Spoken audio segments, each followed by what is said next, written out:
కాకినాడలోని బాలాజీ ఎక్స్పోర్ట్స్లో పేలుడు సంభవించింది. స్థానిక వార్పు రోడ్లోని జై బాలాజీ ఎక్స్పోర్ట్స్లో పార్సిల్ దింపుతుండగా పేలుడు చోటు చేసుకుంది. పేలుడు ధాటికి భారీ శబ్దం రావడంతో హమాలీలు అక్కడి నుంచి పరుగులు తీశారు. ఈ ఘటనలో 5గురు గాయపడ్డారు. గాయపడిన వారిని కాకినాడ జీజీహెచ్కు తరలించి చికిత్స అందిస్తున్నారు.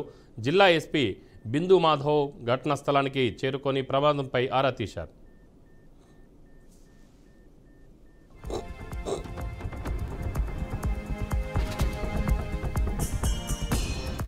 ఇది 820లో ఒక ఎక్స్ప్లోజివ్ ఐటమ్స్లో ఒక ఎక్స్ప్లోజన్ జరిగింది ఇప్పుడు. So what happened in that case, there was this firecrackers. There are these phosphorus firecrackers are there where you can, if you put hardly on the surface, they will blast. So there was 1-2 illegal boxes in this lorry was there. So during the shifting of this firecrackers, this worker threw it casually. At that time explosion jarigindi. Total 5 people are got injured in it. So we gone through the CCTV also. In that CCTV we identified the number on which that consignment was there. On that number we identified the package, and in that there was these explosive items were there, firecrackers were there. So we are identifying this forward link and backward link also. So far this illegal to this, or whatever shop owner is already, we have him is in custody.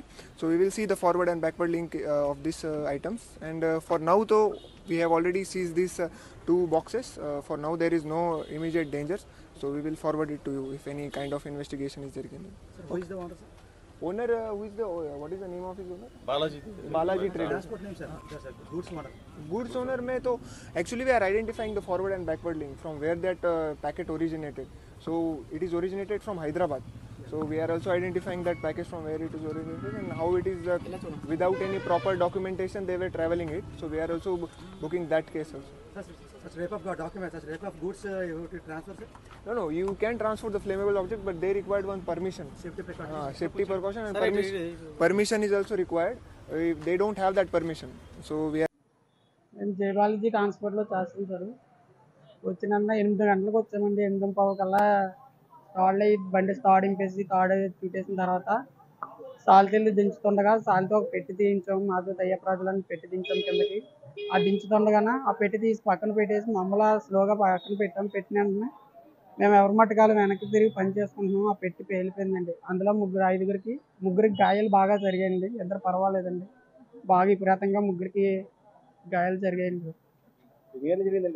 8:15 ఈ time అప్పుడండి. మేము 8 గంటలకు వచ్చామండి. 8:15, 8:20 ఈ టైంలో జరిగిందండి. జై Balaji transport sir. Working Hyderabad నుండి parcel వస్తూ ఉంటాయండి. ఆ పార్సల్ దించడం మామూలు షాపులకి వేయడం సార్. మరి అలా జరగ్గా పెట్టేటి అన్నది అందులో ఏ సరుకు ఉందన్నది మాకు తెలియదండి అసలు. ఆ సాల్తీ తీసి పక్కన పెట్టాము. నేనే ఎత్తాను ఆ సాల్తీ కూడా. ఎత్తి పక్కన పెట్టిన వెంటనే ఎవరి మట్టుకాలు ఉండి పనులు చేసుకున్నాము. ఆ పెట్టు ఒకసారి డబ్బమని పేలిపోయిన తర్వాత ఈ 3గురు కూడా పక్కపక్కన జరిగింది. ఆ పక్కపక్కన ఉన్నారు. ఆ పక్కపక్కన ఉన్న తర్వాత ఆ పెట్టులో ఏముందన్నది మేము గమనించలేదండి. ఆ పక్కన ఉండడం వల్ల పెట్టి పేలిపోయిన వెంటనే ఎవరి మట్టుకాలు ఇదైపోయాము. మేము లారీ మీద ఉన్నాము. ఎవరి మట్టుకాలు ఇదైపోగలదు వెంటనే అంబులెన్స్ ఫోన్ చేయించుకొని వెంటనే పెద్ద హాస్పిటల్